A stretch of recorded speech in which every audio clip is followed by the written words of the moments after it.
It's been called the greatest derby on the African continent for decades, and the most watched game in South African football every season. However, in the last decade, the luster of the Soweto Derby has diminished immensely. Most have ended in low-scoring draws with little impact on the eventual winner of the Premier Soccer League. Journalists have, in recent times, called the game overhyped when comparing recent editions to those in the 80s, 90s, and early 2000s. And yet, every time the big game rolls around, the stadium housing it is packed. It's all over the media, and for a while, it becomes the most anticipated event in the country. Whether or not the quality of the derby has decreased in the last few years is hardly relevant to its massive drawing power. It still matters. Today, we'll take a look at the history of the match, the clubs involved, the players past and present, and the promise of a better future for the game in South Africa that the Soweto Derby still represents. But before we do all of that, we have to look at the most current edition of the fixture and put the game into context.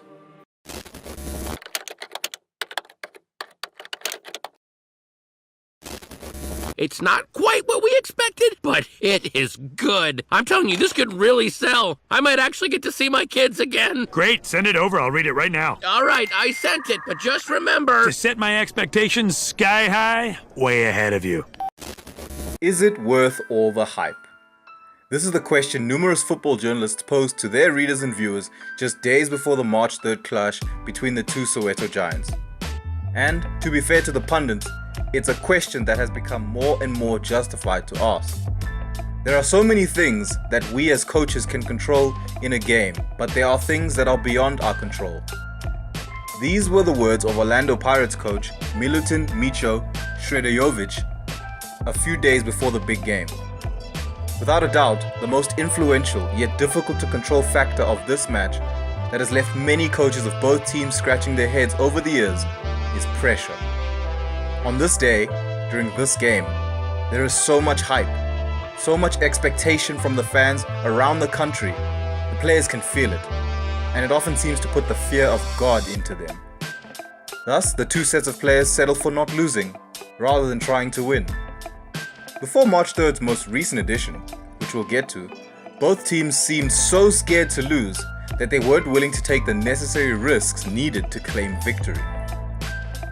In the last 39 matches between the two sides, 22 have ended in draws, including 6 goalless draws since 2010. There had not been a winner in the derby for nearly 3 years. These facts painted a sad picture in the run-up to the game. But on March 3rd, we saw why the derby can still be considered a potential cracker, and why the match itself is a lesson for South African fans and journalists. The Giants still have a lot to offer. For the first time in years, both teams were in contention for the league title, with Pirates just 4 points off Sundowns moments after the end of their 3-1 win over Chiefs. And this was great for the game, motivating the players to try to win and producing the most entertaining derby in 3 years, and one of the best spectacles of the 2017-18 Premier Soccer League season. The biggest part of the spectacle, and why so many football fans actually want this fixture to deliver, like it did on the 3rd of March, is that these are two of the oldest and most historically significant clubs in South Africa's history. And with the sad decline of fellow Soweto club Morocco Swallows, the history of these two teams is even more impressive.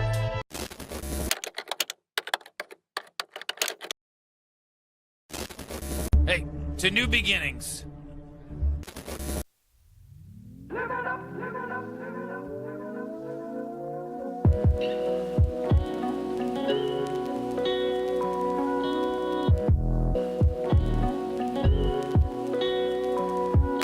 Orlando Pirates are just as much a part of the Orlando Township as any organization could ever hope to be. Founded 6 years after the establishment of the Orlando Township in 1937, it would be a long while before Pirate, as they were first known, would become Amapakapaka, we are more familiar with today. Pirates were a foundational club in the rise of the modern game of football in South Africa. Their stadium formed an important outlet for black people and in particular members of the African National Congress to meet during the earlier years of apartheid. Football, like church, was a safe haven for those fighting for freedom, and the swashbuckling Pirates team was a symbol of hope and strength for many in the community. For almost 3 decades of their early existence, Pirates were the most dominant club in South Africa that was not whites only. Between 1955 and 1959, Eric Bamuza Sono, the father of Jomo Sono, would captain the Buccaneers to numerous amateur championships, including the Transvaal Challenge Cup. As the 50s wounded down, however, Pirates' clean sweep of dominance would be aided by the man who would go on to remove this dominance, come the formation of the first professional league in the country.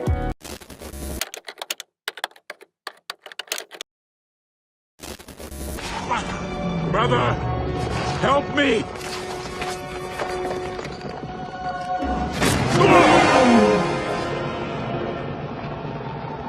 Long live the king. The story of Kaizer Chiefs formation makes for an interesting tale. Eventually, the crown prince will usurp his father and become king. Kaizer Motaung would be the man to usurp the king of his day and found what is, by the numbers at least, the most successful football club in South African history. In 1960, Motaung's talent earned him his senior debut for his boyhood club, just 16 years old. The winger would go on to dazzle for Amabagabaga, earning the nickname Chincha Guluva, the man with quick feet. He would venture to the United States 8 years later, and on his return after a successful spell with the Atlanta Chiefs in the North American Soccer League, he found that his hometown club was in the midst of an internal power struggle. This led him to form his own club, Kaizer Chiefs FC, a name inspired by his own and that of his first United States club. And so, on the 7th of January 1970, Orlando Pirates gained a rival which to this day still haunts the ghosts. In 1979, Chiefs would win the second edition of the country's first multiracial football league, becoming the first majority black football club to win a league featuring white-only teams. Orlando Pirates' next league title would only come in 1994. This set the bedrock for Pirates and Chiefs' relationship, with Chiefs having shunted Pirates' original rivals, Morocco Swallows, out of relevancy and overtaking their rivals in almost every way except age.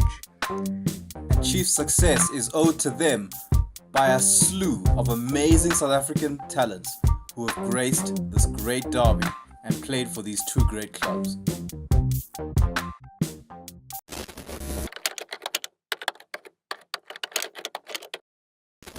You and what army, Shorty? Shorty?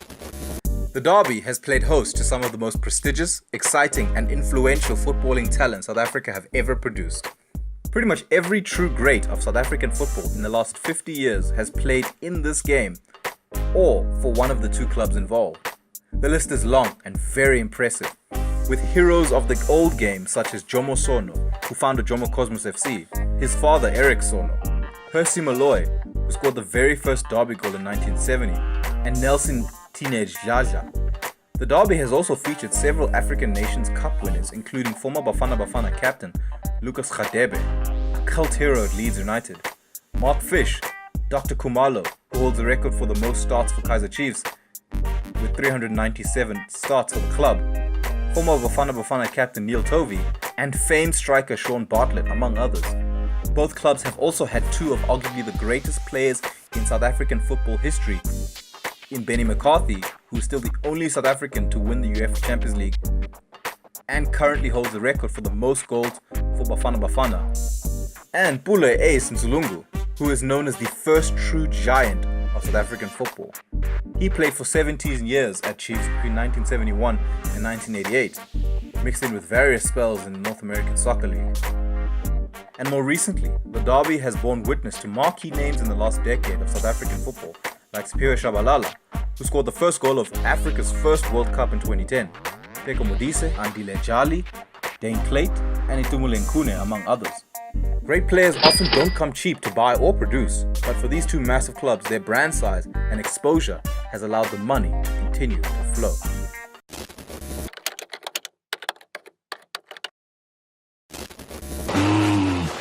Money.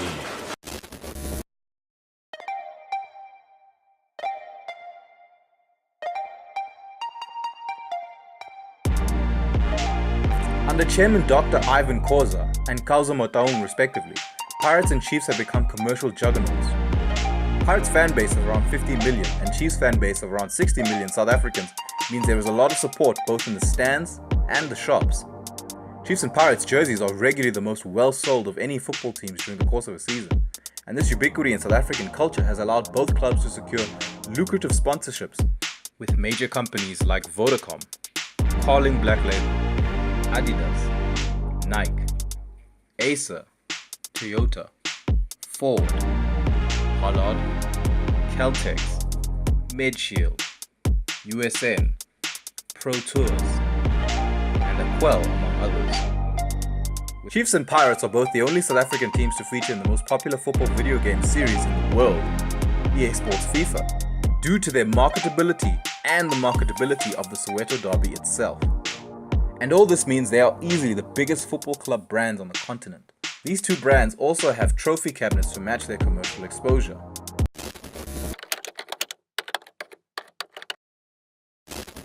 You mean that I'm better at everything than you? When one looks at the numbers, they paint a picture of two extremes: dogged domestic dominance and a singular continental star held overhead. Domestically, Chiefs are both the most successful and most well-supported side in South Africa, with an average home attendance of 13,687 people versus Pirates' 10,400 people according to Transfermarkt between this and last season. Of course, it is important to note that Chiefs' home stadium, the F&B Stadium, is the largest in the country. Chiefs have won the top division a record 12 times, with Pirates winning the highest league title in the land 9 times. The real dominance is seen in domestic competitions, however, and it is no wonder Amakhosi are known as the King of Cups, having won the most major domestic cup competitions of any club in South Africa's professional football history, with 41 versus Pirates 18. Chiefs have won 15 MTNA titles. Pirates have won 8 MTNA titles. Chiefs have won 13 Telkom knockout titles. Pirates have won 1 Telkom knockout title. Chiefs have won 13 Nedbank Cups. Pirates have won 9 Nedbank Cups. However, the greatest day in any Soweto team's history on the continent came in 1995, when Orlando Pirates won the CAF Champions League, becoming the best team on the continent. The happy people, also known as Pirates fans, had a moment which they can still hold over Chiefs fans to this day, although in all honesty both sets of fans were thrilled for football in the nation as a whole, when Pirates became the first South African team to win the continent's top prize, a feat Mamelodi Sundowns took nearly 2 decades to repeat. Pirates are also the only South African team to complete a domestic treble back-to-back, which they achieved in the 2010-11, 2011-12 seasons. These successes allow these teams to easily claim possession of the most trophies of any two clubs in the country. But then, in a 5-decade rivalry that rages on to this day, who is the best?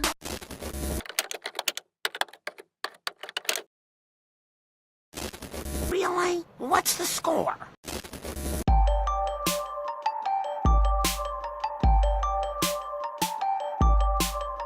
From the history, to the players, to the money, to passion and violence that this fixture has evoked across South Africa for nearly half a century, the Soweto Derby is an absolute staple of modern culture in Mzansi.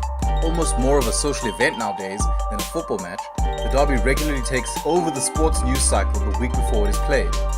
How funny it is then that most people aren't too concerned with the actual scoreboard, so to speak. You may not have known how the big game itself has gone down over the years. If we include the March 3rd fixture, 163 games have been played, Kaizer Chiefs have won 67, Pirates have won 38 of the meetings, there have been 52 draws, Chiefs have scored 210 goals, Pirates have scored 172 goals. Chiefs' biggest win came in 1975 when they beat Pirates 5-1, while Pirates' biggest win came in 1990 when they handed Chiefs the same result. Chiefs' leading scorer in the derby is the legendary Ace Ntulungu with 19 goals, while Pirates' top scorer in this match is Jomo Sono himself with 9 strikes. So there you have it, the cold hard facts about the Soweto Derby.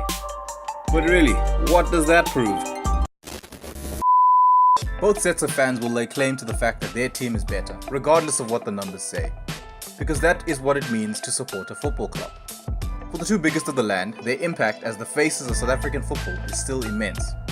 The biggest game in sub-Saharan Africa still holds a lot of weight in the modern game, comparable to the Manchester Derby, El Clasico, and other major rivalries in many ways. And for this country, it provides one of our best opportunities to showcase our footballing might on a global stage going forward. As we look from being the first African country to host a FIFA World Cup to, with a lot of work, becoming the first African country to win one.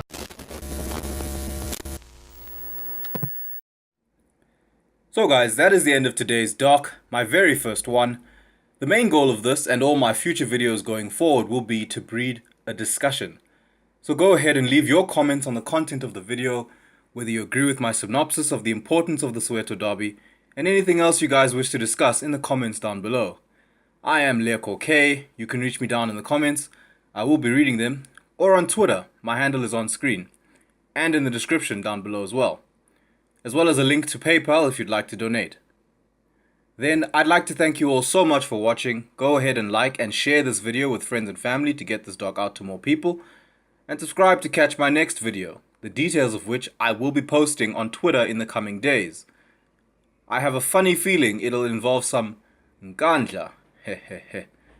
So until then, I will see you next time right here on the southern tip of Africa.